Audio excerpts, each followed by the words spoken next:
अस्सलाम वालेकुम students.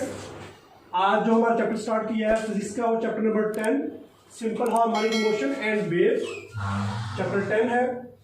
First इसका टॉपिक जो है वो simple harmonic motion.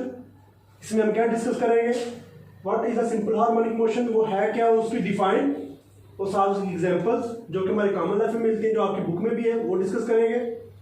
Second one हम करेंगे हुक्स लॉ, इसको डिस्कस करेंगे, what is the Hooke's law, उसकी स्टेटमेंट क्या है। फिर नेक्स्ट उसका फार्मूला मैथमेटिकल फॉर्म लिखेंगे। फिर उसमें एक सब हेडिंग आएगी स्प्रिंग कांस्टेंट, स्प्रिंग कांस्टेंट है क्या और स्प्रिंग कांस्टेंट किन चीज़ों पर डिपेंड करता है। और लास्ट वन जो होगा इस चैप्टर हमारे आज के लेक्चर का, वो हेडिंग होगी हमारे पास रीस्टोरिंग फोर्स, वो क्या है उसको हम डिस्कस करेंगे। तो पहले हम बात कर लेते हैं सिंपल हार्मोनिक मोशन की।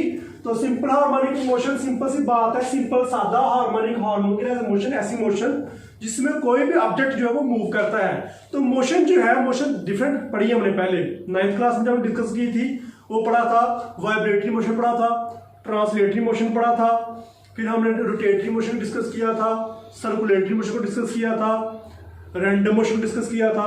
जबकि आज जो है हम सिंपल हार्मोनिक मोशन पढ़ेंगे। ये बेसिकली सिंपल हार्मोनिक मोशन जो है वाइब्रेटरी मोशन का ही दूसरा नाम है। स्टेटमेंट पहले क्या है, the body executing the simple harmonic motion, वो बॉडी सिंपल हार्मोनिक शो कर रही है इफ इट मूव्स, आगे मूव करती है अबाउट द मीन पोजीशन, अपनी मीन पोजीशन के इर्द, and is always directed towards the mean position, और हमेशा मीन पोजीशन तरफ ही रहती है। डिस्कस कर लेते हैं कैसे।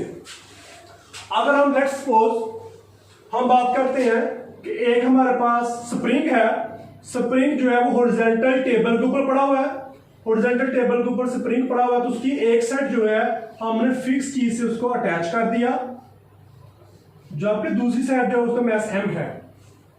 मैंने एक स्प्रिंग लिया, स्प्रिंग ये था, इसकी एक साइड जो मैंने फिक्स कर दी, ये फिक्स साइड है, ये मूव नहीं कर रही। ये जो मास है ये मूव कर सकता है, इसको मैंने टेबल के ऊपर रखा है हॉरिजॉन्टली। जब मैं इसके ऊपर फोर्स लगाता हूं F, जो कि इधर को खींचता है, बाहर की तरफ खींचता है इसको, तो इसकी लेंथ में इजाफा हो जाता है। लेट्स सपोज कि ये हमारे पास हमने फोर्स लगाई, तो इसकी लेंथ में इजाफा इतना हो गया, ये मास m था। तो लेंथ में जो इजाफा हुआ है वो बेसिकली हम देखें तो वो हॉरिजॉन्टली इजाफा हुआ है। तो जो किसी चीज में हॉरिजॉन्टली इजाफा हुआ है या सीधा इजाफा हुआ है, शॉर्टेस्ट इजाफा हुआ है, सीधा बिल्कुल सीधी लाइन के साथ इजाफा हुआ है, इसकी लेंथ में स्प्रिंग की जो है वो लेंथ है वो इंक्रीज हो गई है, इसको हम कह देंगे ये हमारे पास डिस्प्लेसमेंट है। फोर्स इधर को लगी, ये हमारे पास डिस्प्लेसमेंट x हो गया। फिर जो ही मैंने फोर्स छोड़ दी तो ये क्या होगा, ये स्प्रिंग जो है वो कंप्रेस होगा। ये उसका कंप्रेस होने के बाद ये पोजीशन है, कंप्रेशन है।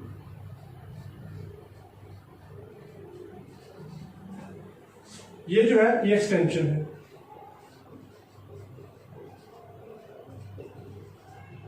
तो ये क्या है, ये नॉर्मल। हमने क्या किया, एक स्प्रिंग लिया, हॉरिजॉन्टल टेबल के ऊपर रखा, उसकी एक साइड जो फिक्स कर दी, वो फिक्स साइड से उसको बांध दिया, जबकि दूसरी साइड जो थी उसको मास m से अटैच कर दिया। ये उसकी नॉर्मल कंडीशन है।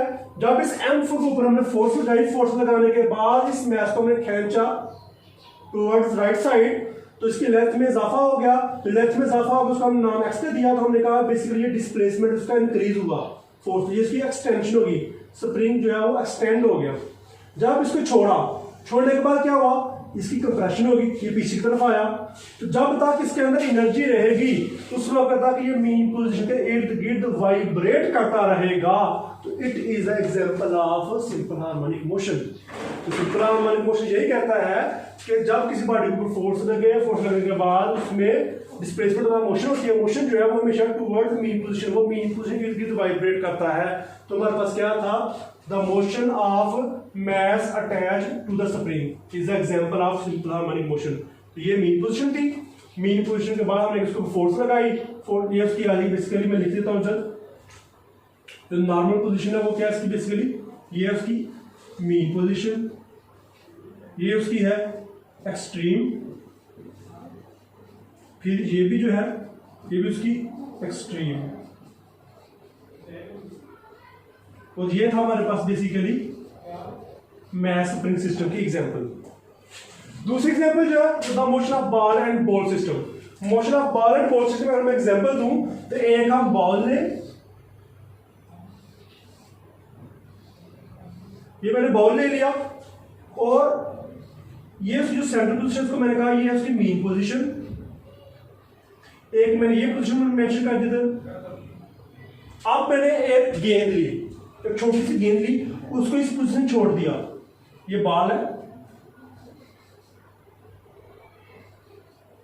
इस बॉल को मैंने इस पोजीशन छोड़ दिया। मैंने कहा था ये जो मीन पोजीशन ये है ओ, ये पोजीशन जो है ये ए है और ये है बी। जब मैंने इस बॉल को लिया, बॉल को यहां छोड़ दिया, तो बॉल जो हमेशा टुवर्ड्स सेंटर, वो सेंटर की तरफ मूव करेगा। सेंटर की तरफ मूव किया तो यहां नहीं स्टे करेगा। क्यों नहीं स्टे करेगा? इनर्शिया की वजह से यहां स्टे नहीं करेगा, बल्कि दोबारा ये ऊपर उठ जाएगा, तो फिर वापस पीछे को, फिर ऊपर पीछे। इस तरह मीन पोजीशन के इर्द गिर्द जो है वो वाइब्रेट करता रहेगा। मीन पोजीशन कौन सी? Central position. तो मीन पोजीशन के इर्द गिर्द जो बॉल है किसी भी बॉल के अंदर मूव करे तो उसकी जो रोटेशन है वो भी एग्जांपल है सिंपल हार्मोनिक मोशन की। ऐसे लिखा the motion of ball and bowl system. Second one. Third one, the motion of simple pendulum. जब हम सिंपल पेंडुलम की बात करते हैं तो एक हमने रस्सी ली, एक धागा लिया, उसको साथ एक मेटल बार के साथ बांध दिया। ये जो पोजीशन है इस वक्त जो आप देख रहे हैं ये बिल्कुल नॉर्मल पोजीशन है, इसको मैं कहता हूं ये मीन पोजीशन। जब इसके ऊपर फोर्स लगाई, फोर्स लगाने के बाद इसको यहां तक ले आए, ये उसकी ए पॉइंट है, ये उसकी है एक्सट्रीम पोजीशन। फिर जो इस यहां फोर्स लगा, यहां छोड़ दिया तो ये इधर से छूटा, रिलीज हुई इस फोर्स, वापस इधर आया, इधर से फिर दोबारा एक और पोजीशन मीन पोजीशन पीछे जाएगा, जिसको हम कहेंगे ये बी पोजीशन है, ये भी है एक्सट्रीम पोजीशन। तो कहने का मतलब ये हुआ कि अगर सिंपल पेंडुलम जो है उसको हम फोर्स लगाएं, फोर्स लगाने के बाद उसको छोड़ दें, तो फोर्स छोड़ने के बाद हम देखेंगे कि वो सेंट्रल पोजीशन या मीन पोजीशन के इर्द गिर्द मुतवातर वाइब्रेट करता रहता है जब तक उसके अंदर एनर्जी रहती है, उसके अंदर फोर्स रहती है। जब तक फोर्स खत्म नहीं होती उस तरह से मीन पोजीशन के इर्द गिर्द वाइब्रेट करता रहेगा। जैसा कि हमारे घरों में क्लॉक लगा हुआ है, तो क्लॉक के जो पेंडुलम है वो भी एग्जाम्पल है सिंपल हार्मोनिक मोशन की। तो ये थी ए जो पोजीशन है ये एक्सट्रीम पोजीशन है, ये मीन पोजीशन है, ये बी जो है ये भी एक्सट्रीम पोजीशन है। तो ये मीन पोजीशन इर्द गिर्द वाइब्रेट करता रहेगा। तो ये थी हमारे पास एग्जांपल सिंपल हार्मोनिक मोशन की, क्योंकि इसके स्टेटमेंट में लिखा हुआ था the body executing the simple harmonic motion if it moves about the mean position and is always directed towards the mean position। और ये हमेशा डायरेक्टेड कब लगाएंगे? हमेशा मीन पोजीशन की तरफ ही रहता है। यहां से लेके छोड़ दे एक्सट्रीम पे, एक्सट्रीम से आगे नहीं जाएगा बल्कि दोबारा पीछे को मीन से आ जाएगा, फिर मीन से ये एक्सट्रीम पोजीशन मैक्सिमम यहां तक जाएगा, दोबारा फिर मीन की पोजीशन। इसका मतलब ये होगा ये हमेशा जो है टुवर्ड्स मीन पोजीशन ही है।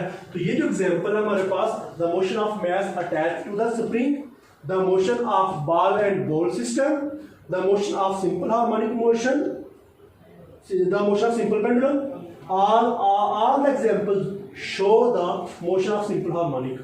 तो ये थी एग्जांपल्स। नेक्स्ट जो है वो हमारे पास है हुक्स लॉ। हमने डिफाइन कर दी, एग्जांपल कर दी। नेक्स्ट जो हम पढ़ेंगे वो हुक्स लॉ पढ़ेंगे। हुक्स लॉ क्या है? हुक्स लॉ बेसिकली अगर हम देखें स्प्रिंग वाला सिस्टम जो है बिल्कुल वही है।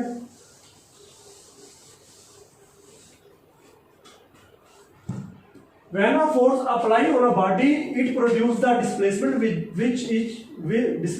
which is directly proportional to the force and is always directed towards the mean position।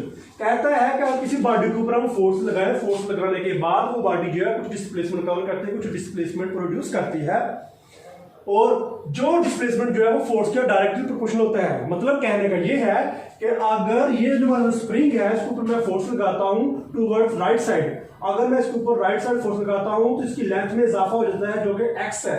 अगर मैं फोर्स ज्यादा लगाता हूं, लेंथ में इजाफा ज्यादा, फोर्स में कम लगाता हूं, लेंथ में इजाफा कम, you can say that mathematically F is directly proportional X. F जो है वो एक्स के डायरेक्टली प्रोपोर्शनल है। एक्स क्या डिस्प्लेसमेंट है, फोर्स ज्यादा तो डेफिनेटली लेंथ में इजाफा ज्यादा, डिस्प्लेसमेंट ज्यादा, फोर्स कम हो गई तो डिस्प्लेसमेंट में इजाफा कम या एक्सटेंशन भी कम ही होगी। अब जब हम इसको मैथमेटिकली लिख दिया फिर डायरेक्ट एक्स क्या आ गया, डायरेक्ट रिलेशन खत्म करें तो हम कहेंगे एफ इज इक्वल टू के ऑफ एक्स। यहाँ एक और बात है कि जब मैंने इसके ऊपर फोर्स लगाई, ये नॉर्मल कंडीशन थी, फोर्स लगाने के बाद इस पोजीशन से ये जो है ऑब्जेक्ट मैस जो यहाँ तक पहुंच गया और लेंथ में इजाफा एक्स हो गया। लेकिन जो ही मैंने ये फोर्स रिलीज कर दी, फोर्स हटा दी, मैंने फोर्स लगाना छोड़ दिया, तो ये जो ऑब्जेक्ट था ये इधर ही इसने स्टे नहीं किया, बल्कि ये मीन पोजीशन की तरफ पीछे चला गया। ये मीन पोजीशन पीछे चला, उसने कंप्रेशन की। ये मीन पोजीशन की तरफ पीछे जाने की वजह से हम साथ इसके माइनस का साइन लिखेंगे, जो कि अपोजिट डायरेक्शन शो कर रहा है। हालांकि फोर्स लगी थी इधर को, तो इसको इधर ही स्टे करना चाहिए था, लेकिन इसके अंदर एक फोर्स थी जिसकी वजह से इसने मीन पोजीशन की तरफ मूव करना शुरू कर दिया और ये बार बार आगे पीछे कंप्रेशन और रेफेक्शन होता गया। अब ये जो माइनस साइन ये क्या शो कर रहा है, तो इसकी मीन पोजीशन की तरफ जो मोशन है उसको शो कर रहा है। अब साथ ये माइनस यहां लगा देंगे। यहाँ एफ क्या है, फोर्स, के जो है उसके एक और नाम देंगे, एक्स जो डिस्प्लेसमेंट, और यहाँ जो के है बेसिकली के जो है वो कहलाएगा स्प्रिंग कांस्टेंट।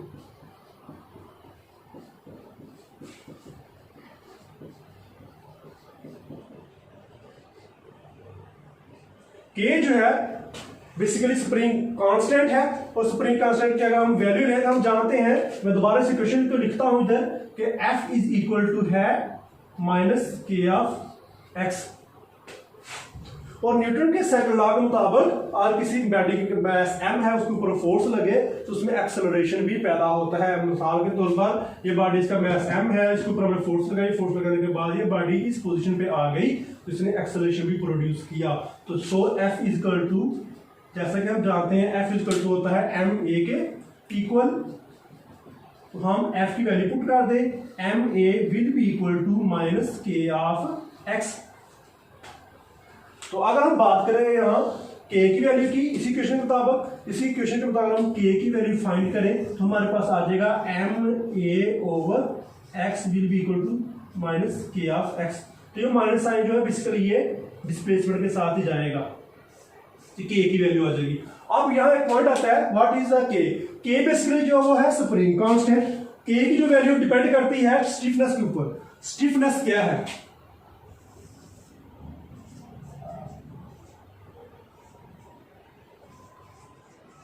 स्टिफनेस बेसिकली सख्तपन है, सख्त है, हार्डनेस है किसकी, स्प्रिंग की।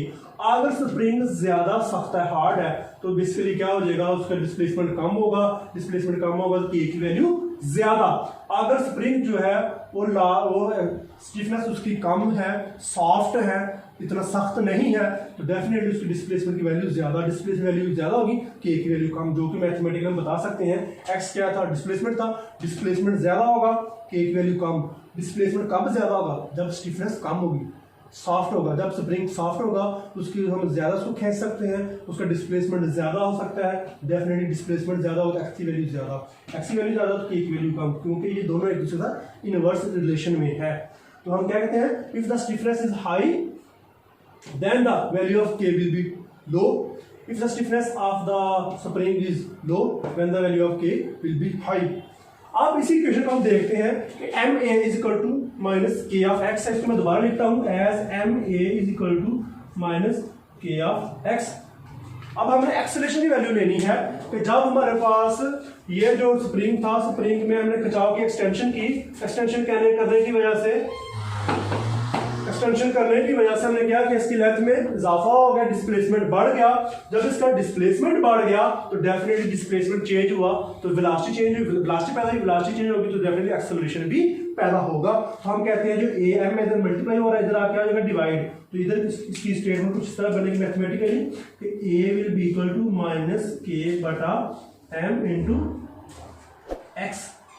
अब मैं कहता हूँ और के और एम जो है उसकी वैल्यू मैं कहता हूं कि ये यूनिट है 1 है, तो a जो है will be directly equal to minus x k बटा m की वैल्यू 1 कर दो तो माइनस एक्स आ जाएगा, माइनस एक्स जो है तो k also directly equal to आएगा माइनस एक्स के। तो इसका मतलब ये हुआ कि जब किसी स्प्रिंग, ऐसा स्प्रिंग जिसके साथ एक तरफ मास m अटैच हो, दूसरी तरफ वो फिक्स हो, उसके ऊपर हम फोर्स लगाएं तो फोर्स लगाने से उसमें डिस्प्लेसमेंट पैदा होता है जो कि डायरेक्टली प्रोपोर्शनल है फोर्स के।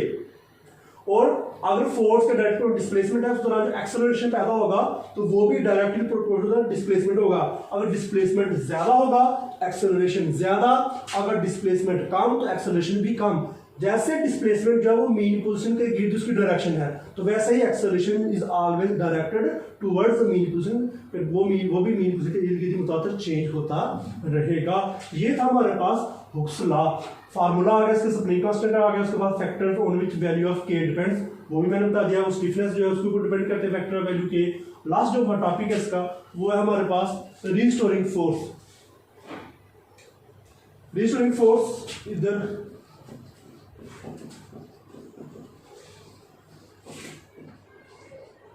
रिस्टोरिंग फोर्स बेसिकली है क्या? रिस्टोरिंग फोर्स डिवोर्स से करना कि जब हमने एग्जांपल देखी थी सिंपल हार्मोनिक मोशन की, ये वाली एग्जांपल मैस स्प्रिंग वाली, हमने कहा था कि मैस जो है वो एक स्प्रिंग के साथ अटैच है। जब मैस जो है वो स्प्रिंग के साथ अटैच है तो नॉर्मल कंडीशन में है। जब इसके ऊपर हम फोर्स लगाते हैं, फोर्स लगाने के बाद इसमें डिस्प्लेसमेंट एक्स जो है वो बढ़ जाता है, या हम कहते हैं कि इसमें एक्सटेंशन हो जाती है वो फोर्स लगने की वजह से। जी हाँ, जब इसमें एक्सटेंशन होगी तो एक्सटेंशन होने के बाद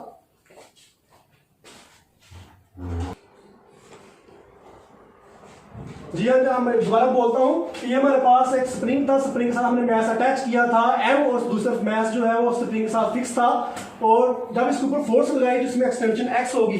लेकिन जब मैंने फोर्स रिमूव कर दी, फोर्स रिलीज कर दी, तो ये कौन सी ऐसी वजह थी, कौन सी ऐसी लॉजिक थी जिसकी वजह से ये मीन पोजीशन मुताबिक चला गया, मूव करना शुरू कर दिया या मीन पोजीशन की तरफ चला गया? क्यों? जी हाँ, जब इसके ऊपर फोर्स लगाई तो ये जो स्प्रिंग था जिसमें एक्सटेंशन हुई थी, तो इसमें एक्सटेंशन की वजह से अंदर एक फोर्स स्टोर हो गई थी जिसको रीस्टोरिंग फोर्स कहते हैं। जब किसी मैस स्प्रिंग को सिस्टम को हम खींचते हैं, स्प्रिंग को मैस के साथ बंधा हुआ है, तो उसके ऊपर अंदर जो एनर्जी स्टोर होती है उसको हम क्या कहते हैं? Restoring force. बिल्कुल वैसे ही जब मैंने इस बॉल को ऊपर हमने फोर्स लगाई तो मीन से ऊपर आ गया, तो इसके अंदर सेंटर जो इनर्शिया की वजह से यहाँ से स्टे नहीं किया बल्कि वो इर्द गिर्द मूव करता गया। ठीक, फिर इसी तरह सिंपल पेंडुलम जो है वो भी उसके अंदर हमने फोर्स लगाई तो उसको लास्ट के ले गया एक्सट्रीम पोजीशन पे ले गए। जब एक्सट्रीम पोजीशन में छोड़ा तो मीन पोजीशन इसलिए वो स्टे नहीं किया, तो उसके अंदर इनर्शिया था, इनर्शिया की की वजह से वो मीन पोजीशन स्टे नहीं किया, इर्द गिर्द मूव करता रहा। तो ये मैस सिस्टम है, इसके अंदर बेसिकली क्या थी? इसमें थी रीस्टोरिंग फोर्स, ऐसी फोर्स जो बॉडी को खींचने की वजह से, उसमें एक्सटेंशन होने की वजह से उसके अंदर स्टोर हो जाती है और उसकी डायरेक्शन हमेशा टुवर्ड्स मीन पोजीशन होती है, उसको हम क्या कहते हैं? Restoring force. A force which is produced within the body due to its extension and is always directed towards the mean position is called restoring force। और ये रिस्टोरिंग फोर्स जो है वो मैस सिस्टम में पाई जाती है और हमेशा इसकी डायरेक्शन जो है वो टुवर्ड्स मीन पोजीशन होती है। और ये था आज हमारा topic simple harmonic motion and waves, जिसकी हम सब हेडिंग्स आगे जो है वो डिस्कस की, हुक्स लॉ डिस्कस कर दिया था। रिस्टोरिंग फोर्स जो है, रिस्टोरिंग फोर्स की डिफाइन याद करनी है। दोबारा रिपीट करता हूं, a force which is produced when within the body when it is extended due to applying force, and this force push or pull the body towards the mean position and is always directed towards the mean position। ऐसी force जो किसी body के ऊपर force लगने की वजह से उसकी एक्सटेंशन हो जाती है, उसमें पैदा होती है और वो हमेशा बॉडी को मीन पोजीशन खींचती है, पुश करती है, खींचती है, और उस रीस्टोरिंग फोर्स की डायरेक्शन जो है हमेशा मीन पोजीशन की तरफ ही होगी। उस फोर्स को हम रीस्टोरिंग फोर्स कहेंगे। इतनी स्टेटमेंट करनी थी। तो ये था आज टॉपिक हमारे पास फर्स्ट। इंशाल्लाह नेक्स्ट नए टॉपिक से मिलेंगे। Thank you.